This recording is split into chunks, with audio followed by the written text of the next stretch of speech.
Whole sports all plays. Yeah. Whole sports all plays. Whole sports all plays. 365, we making up plays. You talking the game, get you through the days. We're high in the court, the dime in the lane. Variety topics, living the same. All presentation, sports information. Hitting the airways, taking the nation. Sport all plays, like working your faces. Grace at the field, so tie the laces. Whole sports all plays.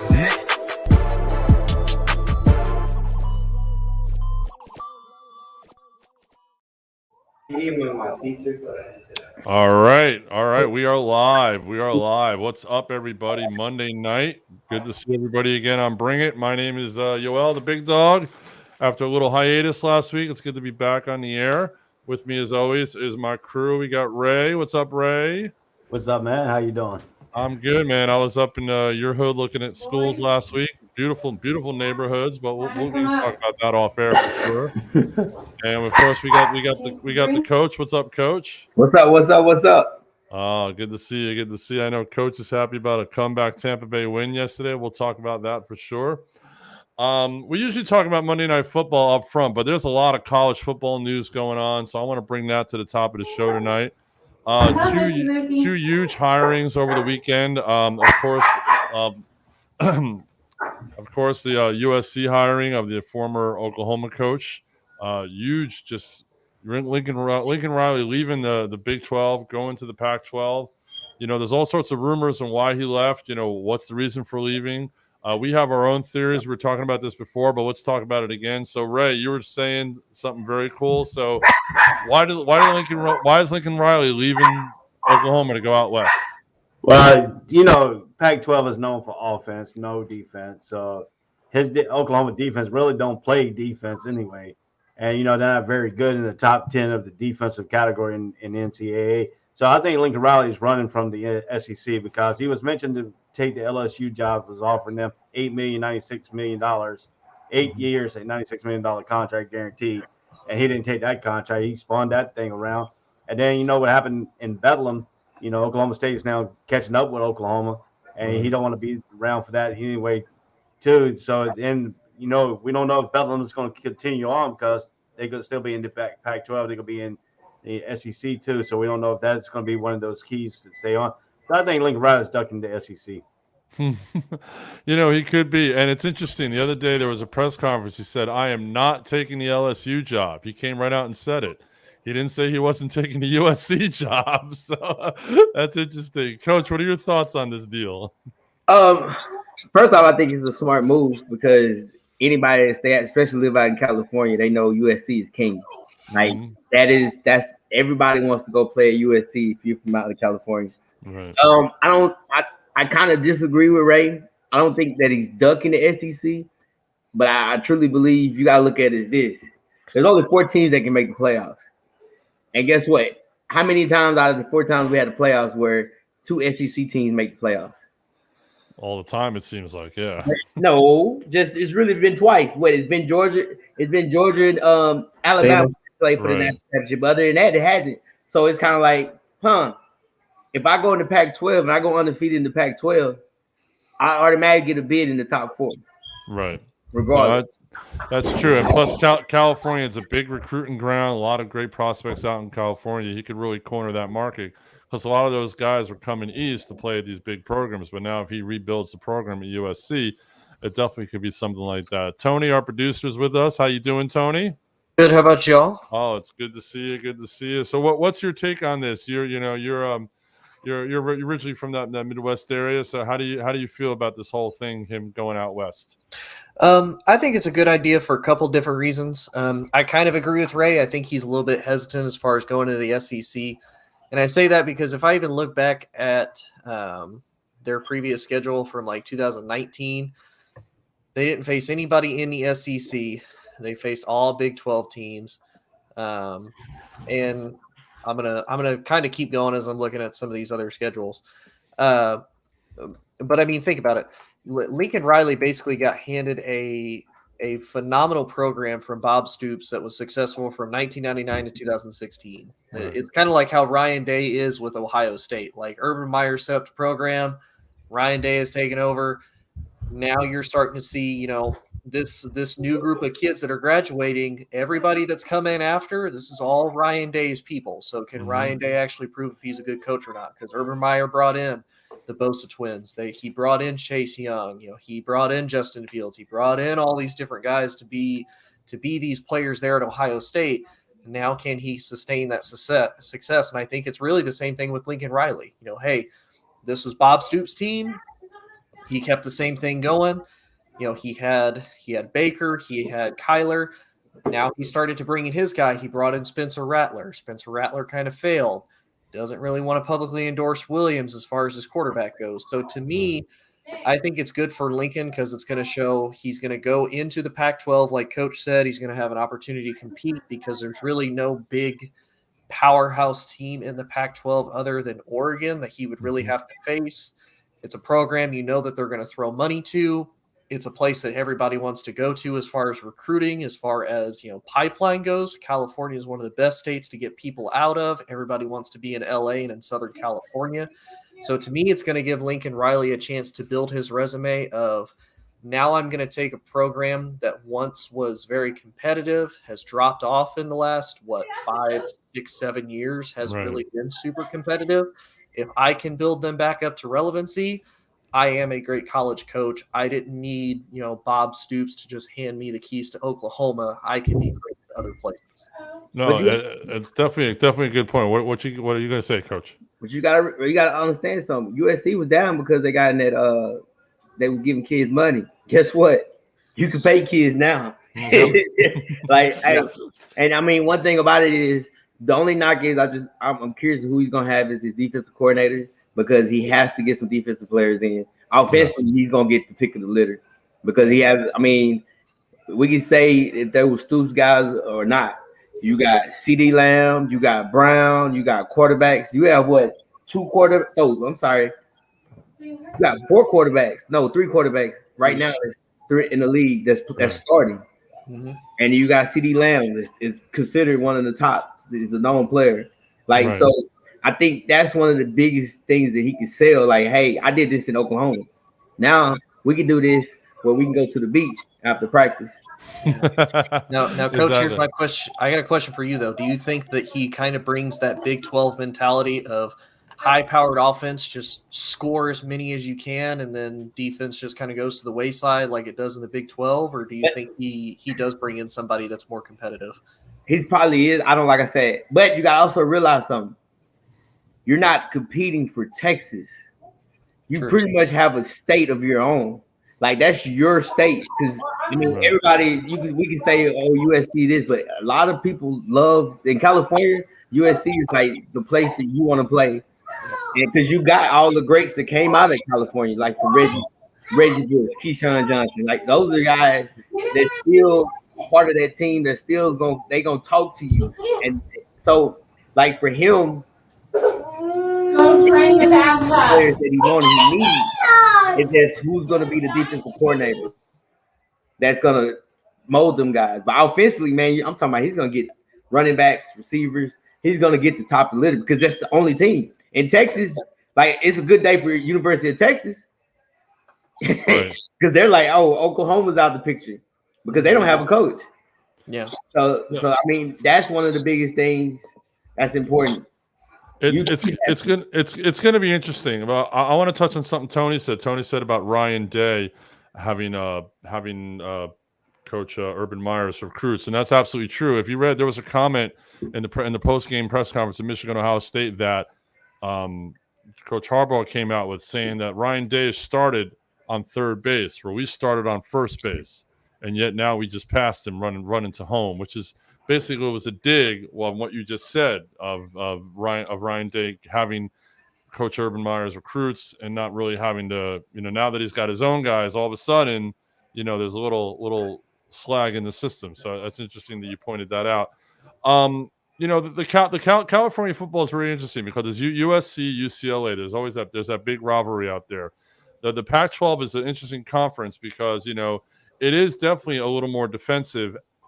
Not unlike the Big 12, which has basically been like no defense as we've seen. There've been some great defensive players that have come out of the Pac-12. So when it was the Pac-10, actually now it became the Pac-12. But it's going to be interesting bringing that Big 12 style of football to the West Coast with these West Coast players who might have wanted to play that running gun kind of offense, but now can stay home and do it. I think it's going to be a really interesting recruiting tool. And plus, we've seen the fallout already that Spencer Rattler's transferring from Oklahoma. There's about 3 guys that have already decommitted from Oklahoma. So the program is feeling it big time. So it should be a really interesting year next year. But Coach, you're talking about there's only 4 teams in the playoffs. They're going to be expanding to 12, which I think will make it even better for the Pac-12 because now they'll they were saying I think 2024 there was the talk. Yeah, is that right, Ray? Am I right on that? I think it was 2024, right? For the expansion of the playoff they're talking about. Yes. Yeah, 2024 season, maybe the 25 if they can get it all worked out. Justified why. They're talking about getting to 12 teams. And that's the thing. So now he's looking at it. He's going to make the playoffs every year. Right. Because as long as you're the U.S., because what's your competition? Oregon? Oregon's really your only competition. You want to say Utah because Utah had a good year. I mean, That's it.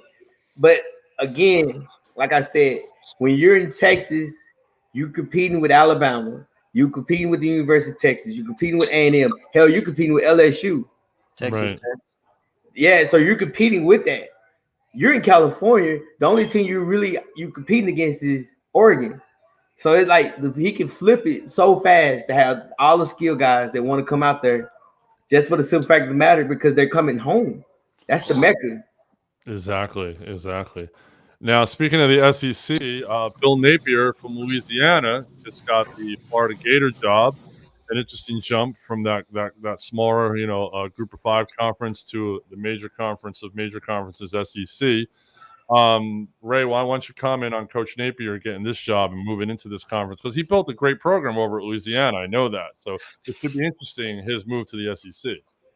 Yeah, Lincoln Riley O'Dell spawned LSU for a while, even though they could have had a chance to get Napier, as their head coach. I think leaving the backyard of that, I think Florida came in there and scooped him up real quick because, I think he would probably have been really a next choice for LSU to go after. So I think Florida handled it pretty good. But the question I got with him is, can he deliver the 4 or 5-star recruits at IMG Academy, which is only 45 minutes right down the street from Gainesville? Mm-hmm. And Mullins had a quarterback that was going to come, but he switched over to Georgia. So for IMG, the IMG Academy, man, that thing's got a lot of recruits in there because it's one of the private schools that allow other teams that got players know they're going to be a 5-star, 4-star recruit can come in there and compete. And Danny Waffle actually runs that school. Oh, wow. So he's given all the tools and different things, and he has NFL players that come in to help during the off season to work with the guys. So that's going to be the big news right there. Can he go into the IMG Academy and start pulling these 4 or 5-star recruits? Because Florida started losing those Florida guys to like Alabama, to Georgia, to North. Right. Some of the Florida guys here out of Jacksonville goes to North Carolina, goes to North Carolina State. Goes out of state. Some goes down to Miami. But can Florida go back and kick in their recruits coming out? Getting these 5-star recruits coming back down there. So that's going to be the question there. And the facility they got coming up is supposed to open next year. Is their indoor practice facility, and they've been lacking facilities. So that's going to be a little bit of a good recruiting. But they still need to upgrade their stadium. The swamp. The swamp is old. And, they need to start updating some of their more facilities towards football and back. They updated the basketball facilities. Right. So now it's time to update the football facilities. Oh yeah, definitely. But going from the conference, I think Louisiana, were they on the conference? Were they in Conference USA, if I'm correct, or were they in the Sun Belt? I can't remember. But I think Sun Belt, if I remember. Yeah, I think they're in the Sun Belt.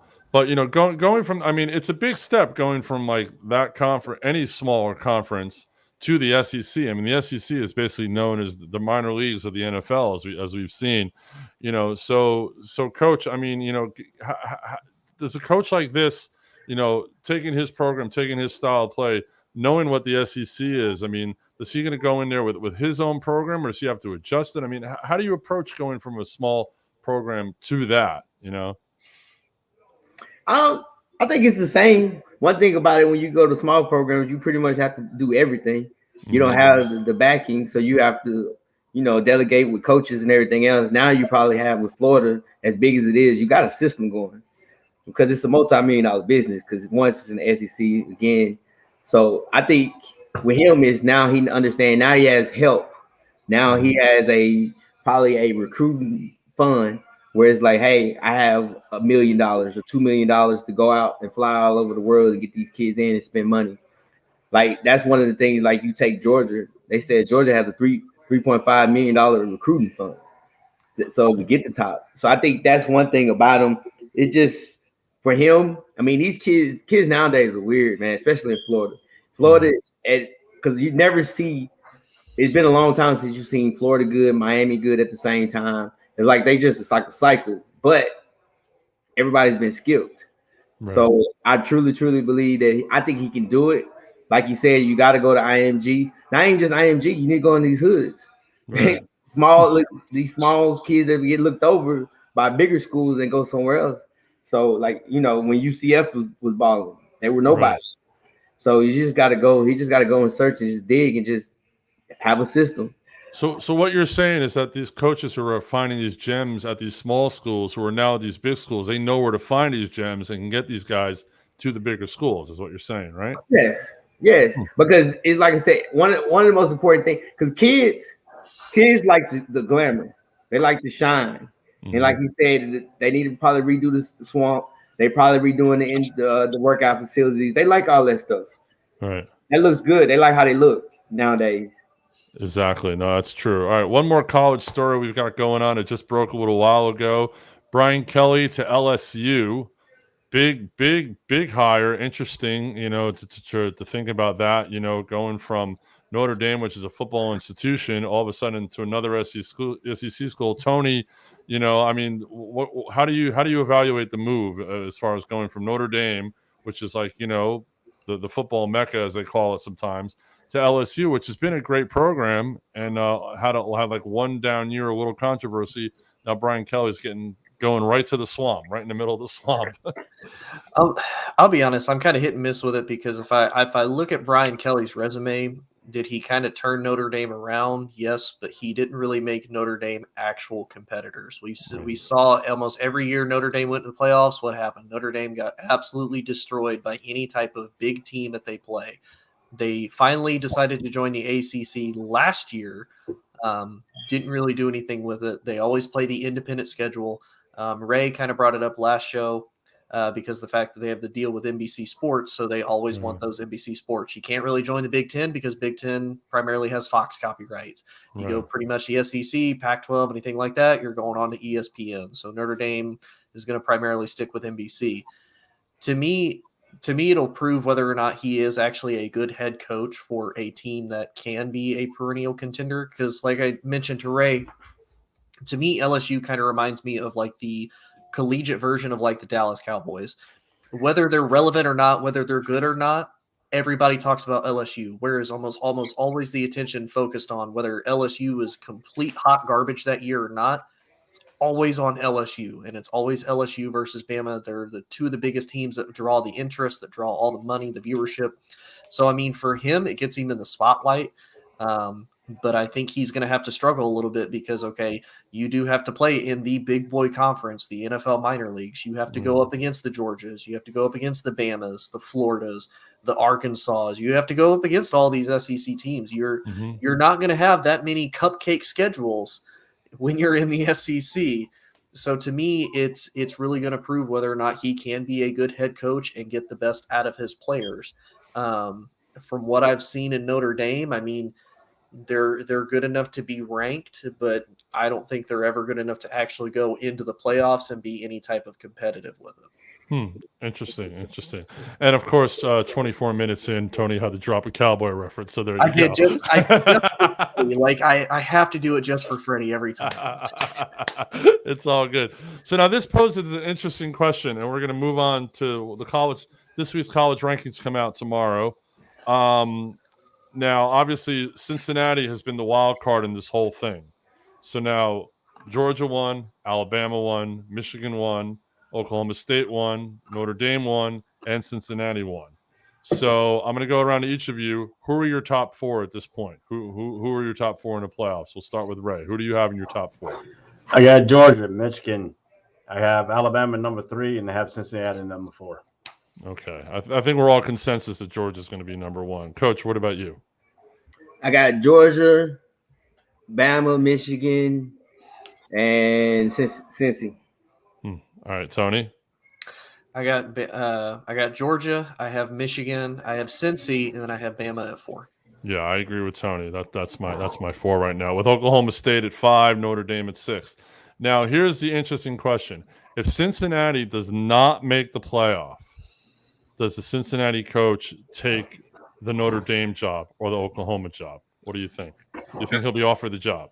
No, even if they go undefeated, they might be undefeated and not make the playoff because of their schedule, their strength of schedule. Oklahoma State has a better strength of schedule, and if they go on and win the Big 12, they're saying that their strength of schedule will put them over Cincinnati. And obviously, that's if Alabama loses to Georgia, which they probably will. Well, Finkel has just came out and said that he's not going to be any coaching job. He's going to stay at Cincinnati because they're moving to the Pac-12. That's where he wants to stay at. Mel Tucker just signed a new deal, 10-year extension at Michigan State. He said he's out. Franklin signed his deal. James Franklin's just signed his deal at Penn State, so that leaves them out because if you look at Mel Tucker's deal, Mel Tucker's got a payout deal of $2.5 million. But if he goes like to an SEC school or to any other school in a Power 5 or a big time school, he has to pay additional $2.5 million out of his guaranteed $96 million contract that he just got. Because his contract is guaranteed. I think he's gonna stay. Yeah, I think the worst job is the Notre Dame job, and other reason because you can't recruit. Like the rule is so many. Like there's a lot of kids that you got to X out because it's just the rules that they have in place for Notre Dame. And that was the one thing that like Kelly said. He was like, the hardest thing is the recruiting part because I can't just go talk to any kid. I got to make sure their grades is right. I got to make sure their background is right because it's so much just to get into school. No, exactly. They've got a lot of rules, and that's true. But think about it.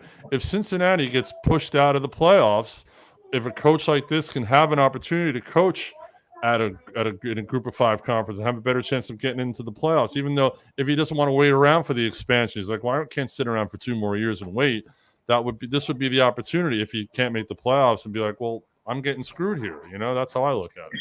I think they'll make the playoffs. Like they'll win. They win Saturday. I think they'll make it. I think the biggest question is going to be pretty much the Bama Georgia game. Yes, that's going to be really the game. Like I said, if Bama wins, of course they're in. If Bama, and the question goes, and I can maybe ask you, Ray, if Bama lose by 3. A game when it's still goes, do you keep it in? Or they lose in double overtime, keep it in? No, this is my thing. I don't think Alabama's going to be in the game. I think Georgia's going to take it. And the reason why I said that is because if you look at Bryce Young, you know Bryce Young and all that. But if you look at the last game, Auburn got pressure up the middle. Bryce Young could not handle the middle pressure. And guess who Georgia's got up there? Big Davis. Big Davis has been double teamed, triple teamed, and almost single-handedly, he's broken all 3 of those blocks by himself, and he's got a decent enough speed to catch a person going on the toss sweep. I've seen that a couple of times. And the way Georgia plays their defense, they play it off on Davis. Davis forced them out, and if they roll to either to the right or to the left, Georgia's going to right there side. If Robinson cannot go for Alabama because he got re-injured in that Auburn game, if he cannot go in this game, that's going to hamper Alabama's offense. But let me ask you this: who's Georgia's daddy? Yeah, but they ain't got a backup quarterback. That don't matter. Who's Georgia's daddy? Hold up. The last 2 years that they met in a championship game, Alabama had to change the quarterback to actually beat Georgia. Don't matter. Twice. But who won? Yeah, Alabama won because they changed the quarterback. Georgia's daddy? Like you look at I think Kirby Smart's got, and I think Davis. I don't think Alabama's got enough because they got a mixed-up offensive line. I don't think they have enough power to block Davis. Exactly. Davis is a 340-some-odd-pound beast. I'm not knocking. I'm not knocking what you're saying. I agree with you 100%. I'm just asking, who is Georgia's daddy? Well, I can tell you that Alabama. It's always going to be that. But this year is totally different because now Georgia's got the team, and Nick Saban is crying over there because he's got to have to figure a way. His offensive coordinator and Brian, he's got to figure out how to stop Big Davis. Davis has turned defensive, and you can ask all the defensive coordinators around. He played Georgia. Tennessee was about the best one to get score on him. No. I agree with you. But I will say this one thing about Nick Saban. Nick Saban, and I've heard plenty of stories. Nick Saban's one of them guys. They're gonna work 24 hours around the clock, and on top of that, because I think they were saying how he'll give you a list of like the lunches. You got to circle one, and then they'll bring the food to what you want to eat. Like we're gonna figure this out, like by any means necessary. He said, okay, this Auburn game look like this, and that. We're gonna figure it out. I just wanted to know, just you still ain't told me who. No, I don't think 11 and I'm gonna tell you, it depends on this. If Georgia wins by a field goal, I don't think Alabama's gonna be in unless one of the other teams like Cincinnati loses. That's just the only way. That's the only way it's possible because I understand what you're saying. And if you look at this year too, the polls have been biased towards Alabama because Alabama lost to an unranked Texas A&M team, and he only dropped six spots out of the ranking. Everybody else who lost to an unranked team either dropped 10 or 8 spaces. So I mean, they're keeping Alabama in that little area though. So I'm gonna tell you like it is. If Cincinnati loses, Alabama could be in if they only have 3 points. Like I said, only reason I really just truly believe they keeping Alabama in because it's like, okay, do you really want to see Oklahoma State again try or a Big 12 team come? I think that's really one of the biggest issues. Not gonna have an ACC team this year. This is the first time the ACC missed the playoffs. Yeah. Yeah, exactly. All right, we're going to take a short pause for the cause. We got a little ad we're going to run, and we will be right back in about 30 seconds. Whole sports all plays. Whole sports all plays. Whole sports all plays. 365, we making a plays. You talking the game, get you to the days. We're high in the court, the dime in the lane. Variety topics living the same. All presentation, sports information. Hitting the airways, taking the nation. All sport, all plays, like working your faces. Grace at the field, so tie the laces.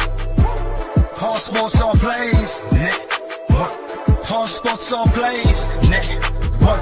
We on top of our game. All sports, all plays. All sports, all plays. All right. So as you all see, we have merch. So go to our website, check out our merchandise store. You could buy your merchandise and walk around showing off the ASAP logo and talking about the network and all that stuff. So let's move on to the league where they play for a little bit of money, a little bit of cash money. It was a crazy weekend in the NFL. Not too many real upsets, but some really good games. Let's talk about the Tampa and Indianapolis game. Tampa came back, won this game, and once again, Tom Brady has the Colts number. No matter what jersey he's wearing, he still seems to be able to take it to the Colts. Good game, Tom Brady's just, he had a couple losses there, but he seems to have recovered. Seems to be playing better. Gronk was playing out of his mind yesterday. So, Coach, you're a Bucs fan, so everyone was saying, a couple weeks ago, everyone's like, oh, Tom Brady, whatever. No, he just took a little break, a little pause during the season, but now it looks like he's back and just running and gunning it. No, we're getting healthy. You got Gronk back. One of the things you got Gronk back. That's a big difference. You got that big tight end.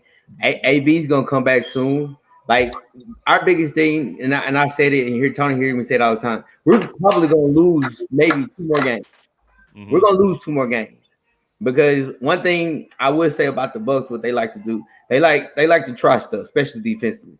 Because you looked at when they played Kansas City last year, what's the name thrashed them in the first half.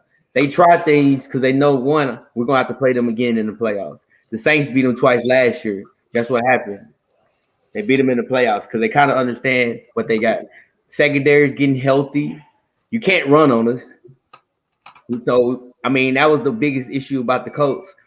You go all the way up into the fourth quarter, your best running back in the game right now only had 8 carries for 25 yards. Right.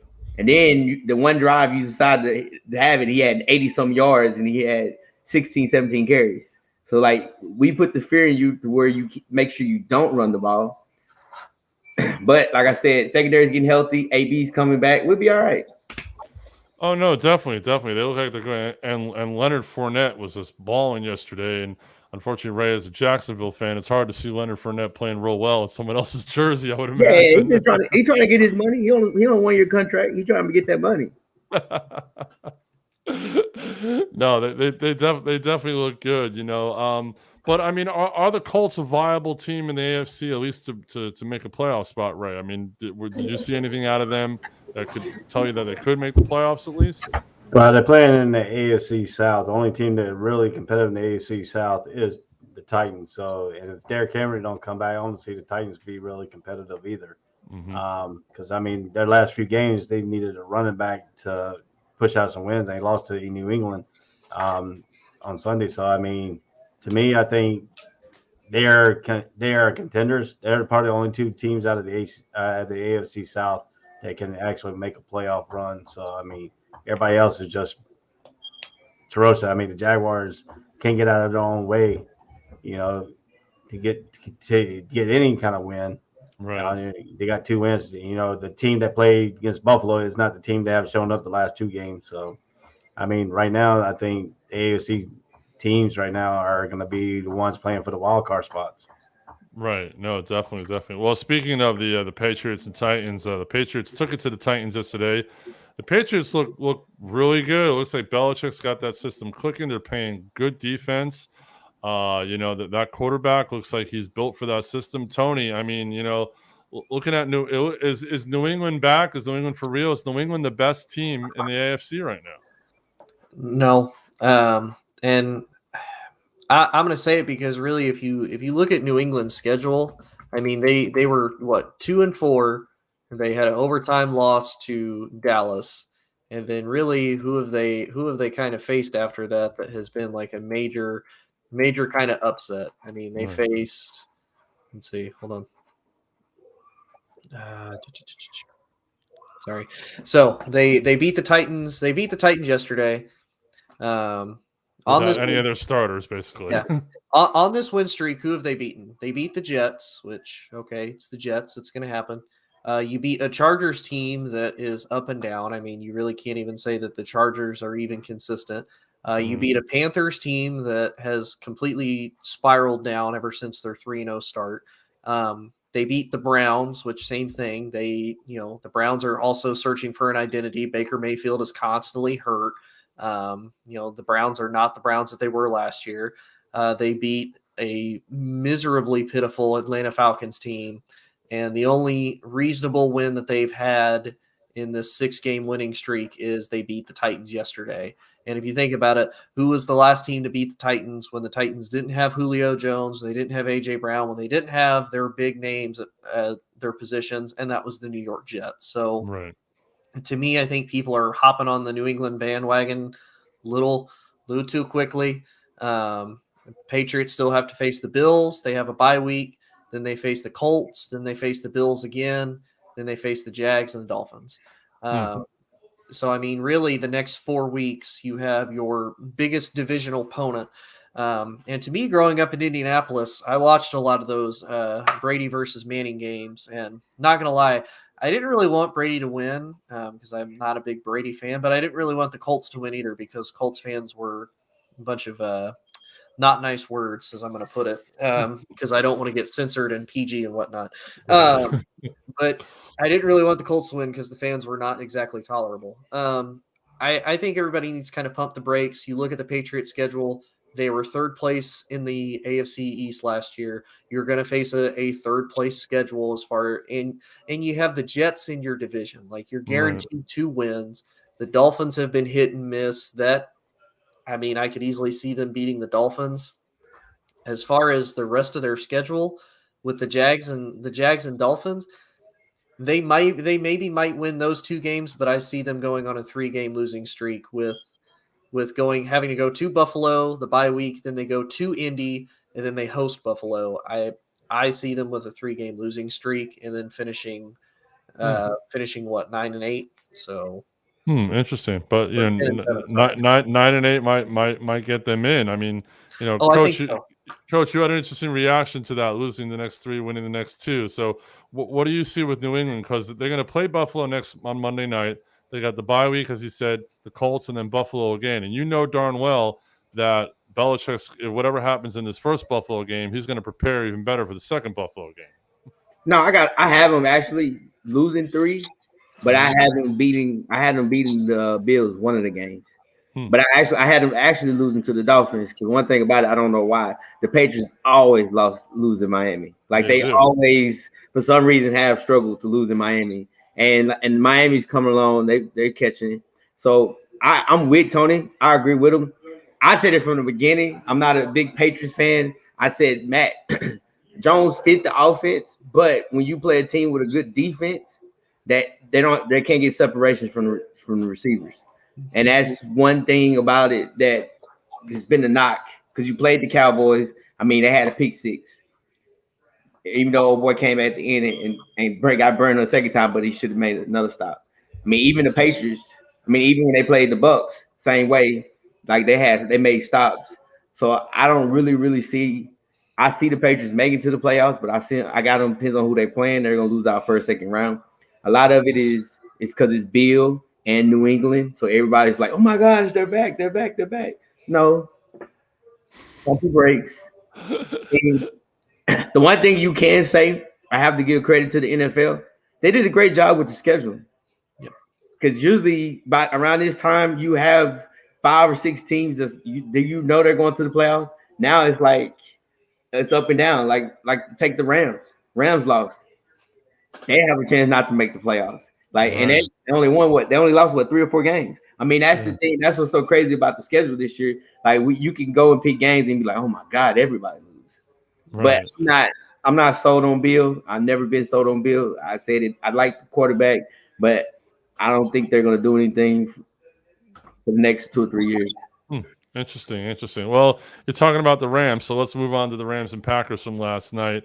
In my opinion, I think the Rams coach is trying to be the smartest guy in the room, and I think he's getting too big for his britches, because some of the play calling last night and some of the things he did made absolutely no sense, Ray. I mean, I don't know if you got a chance to see any of the game yesterday, but it was some of the play calls. I'm just like, what are you doing? He's like taking fourth down chances too early in the game where he didn't have the field position for it. And I mean, that's how I see what's going on with that team right now. I think it's in disarray. It's an all-star team without any cohesiveness. Is that what you see? Yeah, I see a little bit of that. And plus, Adams was taking Ramsey to school. Last night too. Some of them catches he was making over Ramsey. Well, he's probably arguably one of the best receiver in the league. So you look at it that way, and then you get too much pressure on Rodgers. With Aaron Donald got there a couple times, but they were blocking him pretty handily. So I think to me, McVay was, he's supposed to be this offensive guru type guy. He thinks he can beat anybody with any kind of different plays, any kind of play call. And then they got Odell Beckham Jr. come in. So now you think you got one of them top-notch receiver, but I think Odell Beckham has just lost steps, and he's not fully recovered back yet from all the injuries he had. So if you look at it that way too, and then I think they said it last night, and it holds true. When the Rams lost Woods, they lost their team. Yeah, because Woods was the heart and soul of that wide receiver core. And now, you still got that one guy, Cooper Kupp. You still got him, but they took him out on that one punt. They took him out, and the dude fumbled the ball. Right. So why you take him out? Out of the punt return, that right there turned something around that game too, because he fumbled the ball and the Green Bay recovered, and he scored right off that turnover. So if you look at it, to me, they had key turnovers in key situations, and it just couldn't recover. Exactly. Stafford's awful. Matt Stafford the last couple of weeks has looked like inept, very very just wide-eyed, very just, where is he? Like all of a sudden, like you swear, oh, he's playing in Detroit again, the way Matt Stafford's been playing the last couple of weeks. You know? What'd you say? I said Stafford's been playing like just wide-eyed and like just not the way he started the season. He's definitely been playing like he's in Detroit. Coach is wanting to remind Landon. To answer that question right there, though, too, I think Stafford lost his some people got the tight end as their comfort level. And I think when Woods left, I think his confidence level left with him. Well, he's supposed to be an all-pro quarterback, Pro Bowl quarterback. He's got to recover. I mean, Aaron Rodgers didn't have anybody against Arizona, and he went out and beat Arizona. So, I mean, it's just showing the level of quarterbacks in this league, because Aaron Rodgers doesn't practice all week. He's got a broken toe or whatever kind of toe, and goes out there, runs for a touchdown. I mean, Tony, they're saying that this Green Bay team is better than the team that he won a Super Bowl with. I mean, where do you see this Green Bay team going? I mean, they look like they can win a Super Bowl at this point. I mean, they look like it, but kind of like Coach said, it only matters in the playoffs. And we've seen Green Bay in the playoffs. They're hot and cold. They either and to be honest with you, it took them this long for the defense to finally start to click. But all it's going to take is that one team or those two teams to figure out how to beat that defense, or they're going to lose one player that's going to completely make a difference as far as that defense either making it or breaking it. Because to be honest with you, statistically, yes, this has probably been one of the best teams that Rodgers has had as far as his Super Bowl win. But I would counter that with he doesn't have the wide receiver talent that he had when he won that Super Bowl either. Now, Coach, hold on. He had Donald Driver. No, go. I know what you're talking about. Go. Okay. I thought you were looking at me like Helen Lazard is some great wide receiver. Like, no, come on, Coach. Come on, man. Because to me, the minute somebody figures out how to cover Devontae, it's over. I mean, you have a tight end in Tunyon. I mean, is he red zone for Aaron Rodgers? Yes. Is he red zone for anybody else? No. Same with Alan Lazard. Same with Valdez, Martellus Valdez Scantling.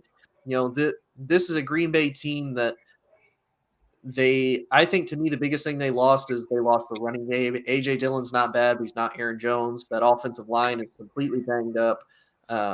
Eventually, it's going to get to the point where when you cause pressure on Aaron Rodgers, that's when things are going to go bad. I mean, look at how bad he struggled against Washington. If Washington had an offense, I think Washington would have won that game, because they gave Green Bay one heck of a run as far for their money.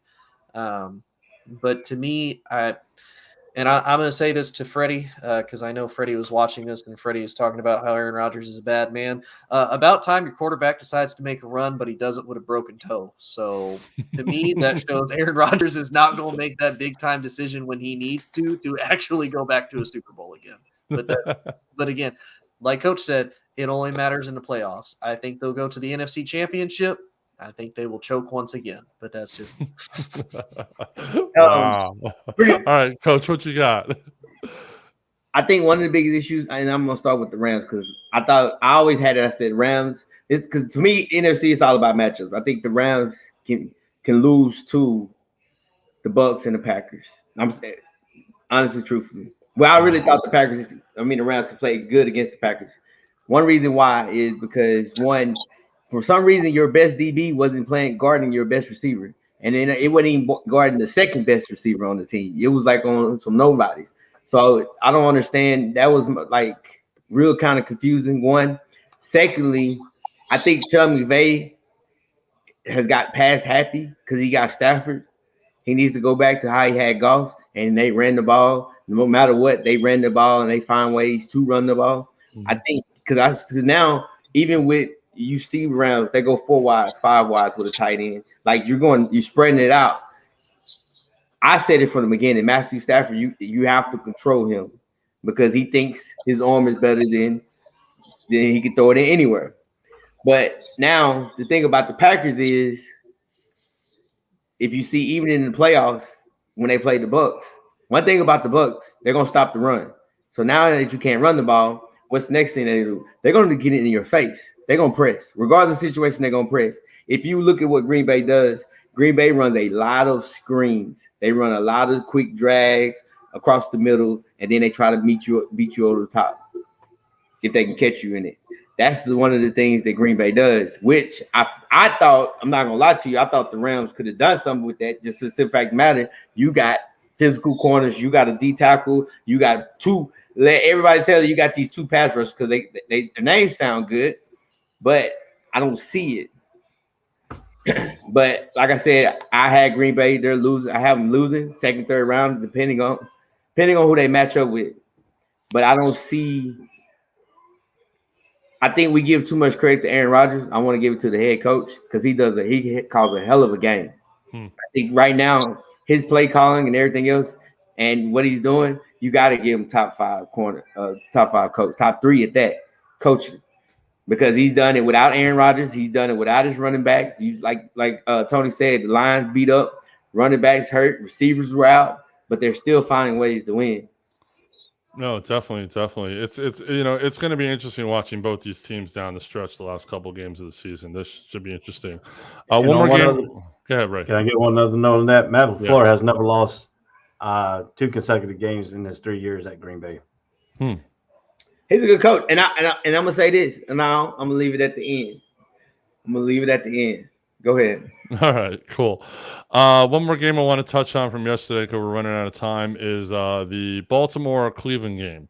Now, this game was ugly, was unwatchable at points, and then amazing to watch Lamar Jackson at points. To me, just Baker Mayfield, to me, it's just his head is not even – he's not a starting quarterback in this league anymore. I just think his head is – I mean, I know physically he's hurt, but I think mentally he's just not there, and I can't see him getting re-signed by Cleveland. I don't know what's going to end up with him, but I just can't see that. But Lamar Jackson throws 4 interceptions yesterday and still makes those, I mean, for lack of a better term, those street yard football plays. I mean, the touchdown that he threw to Andrews in the end zone, basically he's scrambling around, throws it up. Cleveland defensive back mistimes it. Andrews jumps up, catches the ball in the end zone, touchdown. Baltimore goes up. It's crazy. So, I mean, but again, the same kind of thing we were talking about earlier about playoffs. Can this Baltimore team win in the playoffs playing like this? I'll start with you, Ray. To me, no. They made too many mistakes, and Cleveland just didn't capitalize on those mistakes. I mean, if you look at it this way, I mean, Cleveland should have capitalized on half of those mistakes he turned over and stuff. But like you saying, Baker Mayfield, I think his commercials are letting him to his head too. So, I mean, his head's getting big. Because if you look at Baker Mayfield, what he did in college to NFL now, it's totally different 2 players. Right. And to me, I think he's just overmatched in some areas. The kid can be clutch sometimes. The kid can be awful sometimes. And right now, he's been playing awful. I don't know if his injuries could be affecting him mindset-wise, too. But, I mean, he overthrew Landry like 3 or 4 times that Landry was wide open. I mean, he's just not making the throws that he's capable to make. No, he's definitely his head in the wrong spot. Coach, I mean, obviously someone like Lamar Jackson with his skill set, you have to coach him, but you have to let him play his game. But is letting him play his game going to be the detriment of this Baltimore team come playoff time? Yeah. I mean, if you really look at it, even these last couple of games, he hasn't been able to run the ball. Like him himself. Like the running backs was getting yards, but they're saying, hey, let's see if you can actually really throw it. And I think two of the picks, well, one of them I know for sure it was just accuracy. He threw it so far inside when the tight end went out. So it's just understanding the passing game. I think that's going to be the knock. That's going to be the thing that's going to hurt him in the long run because he's going to have to be able to throw the football. How do you solve that problem as a coach? I mean, you could teach them, but how do you solve it in a game situation? No more choice routes. Like they have to, don't give the routes that they're running. You can't give them options. They have to run the exact route. So at least now he's not thinking, oh, I thought he was gonna cut in or he's gonna throw. Because you see him, he up there looking and he's pointing and I thought you were doing this. So at least they got to be whatever they run is what they run. Right. And you just live with it. And then after that, if you see him scramble, I mean, you do a scramble drill, so you just get open. It's a freestyle. I mean, but we can't run choice routes with him because he can't really tell the secondary. He can't read the coverage that well. Right. So he's kind of hesitant, but just run regular routes. Interesting. I didn't know that was called a choice route. I learned something new tonight. There you go. Yeah, because basically is one with the tight end. He has to read it. If the safety came down, he would just kept going over. He would have went over the top. Instead, when he saw safety was bailing, next read is the outside linebacker. So the outside linebacker stayed inside. So he went out. But Lamar threw it inside, thinking he was going to pretty much run it in. That's why he was like, "Hey, you're supposed to go in," but no, he did it right. So you can't. He can't read it. He's not on that level yet. Maybe a year, 2 years later, maybe so. But right now, you can't run choice routes with him, because if you see, they just like the one he threw in the end zone. That was just a drag across the middle. He saw the ball and he came back to it, got open. I mean, he can read those. And like if you see all his backyard freestyle throwing the ball, like they're either stopping or they're going to where they're supposed to go. Interesting. Oh, cool. See, I would have never picked up on that. So thank you for educating me and the viewers tonight. Cool. No All right, problem. one more thing I want to touch on is the Cowboys outbreak, the COVID outbreak they have in their camp. Coach is smiling. Dallas lost this past week. Basically, they were down 2 receivers, and they made it close, but they lost in overtime. Now with Coach McCarthy out this week because of COVID, Tony, do they have better clock management with Dan Quinn in charge this week? Yes, they do. Because Dan Quinn knows how to manage a clock. Honestly, you know what I need Mike McCarthy to do while he's in quarantine, while he's getting over COVID? Play flipping Madden. Just play Madden. Play Madden. Watch how Madden does it. Call your damn timeouts when you need to. Stop doing all this wasting time, wasting clock management. Stop doing that. Just play Madden. That's all I need you to do. Personally, me, I don't know if I would necessarily want Dan Quinn as my interim head coach. I mean, I know he's got the experience. He was head coach of Atlanta. He got fired from being the head coach of Atlanta. He took that team to a Super Bowl to he got fired midseason. You know who I would really love to see take control of the team and see how well he would do? I want Kellen Moore to take control and see how he'd do. Let that man run team. If he's hot garbage with it, okay, fine. You're a great coordinator. Fine. That is what it is. But I know, and Coach is smiling because he and I already know Jerry Jones ain't gonna do that. Jerry Jones not gonna sit there and he wants Mike's big funny dude, go out, have a beer, like 6 cheeseburgers by the look of Mike's body. He going out having 6 cheeseburgers with old Jerry Jones. But I would want Kellen to do it because I think if Kellen was in charge, Kellen would be calling the plays. He would run the offense. I think there'd be better clock management. Me personally, as a person, am I upset for Mike McCarthy? Yes. As a Cowboys fan, am I upset? No. Wow, that's some pretty strong words. It seems like a bunch of these teams have had these outbreaks, so they need to get this under control because I have a feeling that there's going to be an outbreak during the playoffs, and one of these teams who are stacked for the playoffs is all of a sudden going to be down, and there goes their championship. So we will see. All right, I just want to touch on the Monday Night Football game real quick. It's not a real appealing game tonight. Seattle at Washington. The Seahawks are not the same team they used to be. Russell's not having a good year. Washington is 4-7, just not having a good year. So just give me a Coach Ray and Tony. Just give me a quick take about the Monday night game and a quick prediction. Yeah, we'll start with you, Coach. Honestly, truthfully, I pick Washington. I don't trust Russ. I know right now the score is 7-3, but I'm still gonna ride with my pick. I really don't trust Russ right now. I sure don't trust that defense for Seahawks. Because one thing about Seahawks defense, they either gonna be good in the first half and they're gonna suck the second half. I'm gonna have points.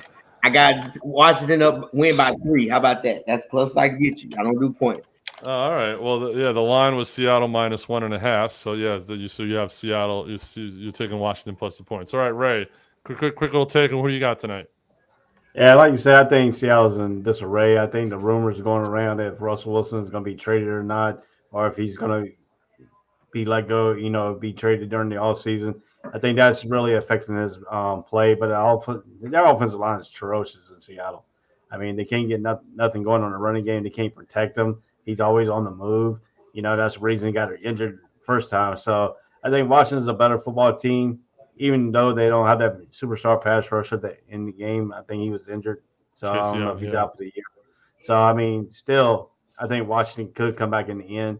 Heineken, their starting quarterback, has done pretty good, in situations last year and in some of the situations this year with that big contract, with that big win they had, so over Tampa Bay. So, I mean, I think they could come back and do it. So, I mean, they're playing in the old RFK Stadium, really.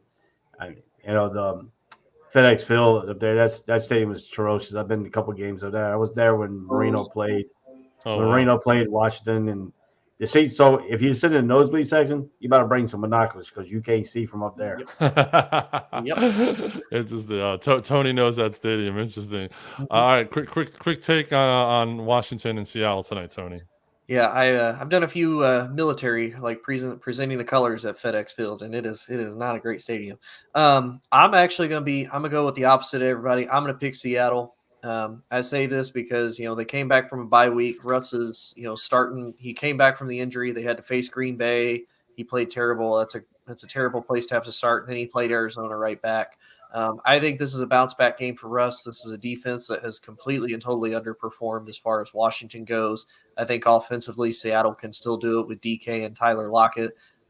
Against really, if you look at Washington, even if their pass rush was solid, their secondary has always been a question for them, even with the addition of Fuller and whatnot. So to me, I'm going to actually go with Seattle over Washington purely because I've watched a lot of Washington offense. It doesn't exist. I don't trust Washington's offense for anything. They have Terry McLaurin, and that's it. That's all Washington has. Interesting. Yeah, I like Washington tonight at home, and just something. I like this Taylor Heineke kid. I like the way he's been playing. He just kind of plays without care in the world. He knows that. He knows that this is my chance. He's just trying to prove himself. And he's definitely been playing pretty well this year. So I definitely like Washington plus the points. All right. Well, that is our time, folks. Thank you all for tuning in. It's been an amazing show. Thank you all, fellas, for bringing in as you always do tonight. We'll see everybody next week. Next week, we will have the final college football poll and find out who is going to the playoffs, who is not. Should be another interesting week of sports this week. There's been some big Major League Baseball signings, so we'll see how that carries over the week. And everybody just have a great week, and we will see you next time. Yeah. We're out. Peace out. All sports, all plays. All sports, all plays. All sports, all plays. 365, we making a plays. You talking the game, get you to the days. We're high in the court, the dime in the lane. Variety, topics, living the same. All presentation, sports information. Hitting the airways, taking the nation. All sport, all plays, like working your faces. Grace at the field, so tie the laces.